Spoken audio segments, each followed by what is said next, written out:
बीच में जब कोई शहर बस जाता है ना तो उसे घाटी कहते हैं। क्या कहेंगे? घाटी कहेंगे। दो पहाड़ों के बीच में जब कोई शहर बस जाता है तो उसे क्या कहेंगे? घाटी। घाटी दो चार शहर बस जाता है। जैसे मान के चलिए कोई एक जिला है, एक पहाड़ यहाँ है और कोई पहाड़ 40 किलोमीटर दूर है, तो दोनों के बीच में आराम से एक शहर बस जाएगा, तो उस शहर को हम लोग कहते हैं घाटी। क्या कहेंगे? घाटी।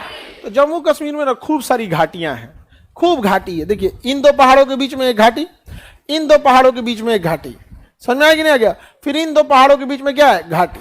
तो दो पहाड़ों के बीच का बहुत बड़ा एरिया क्या कहलाता है? घाटी कहलाता है। क्या कहलाएगा? घाटी कहलाता है। और दो पहाड़ों के बीच में पतला रास्ता जिसमें केवल रास्ता बनाए जा सके उसे हम दर्रा कहते हैं। दर्रा में केवल आप रास्ता बना सकते हैं। समझ में आया? दर्रा की चौड़ाई इतनी ही रहती है। समझ में आ गया? जितना क्लासरूम की चौड़ाई है ना, इतने चौड़ा दर्रा रहता है। दर्रा में क्या कोई बस सकता है?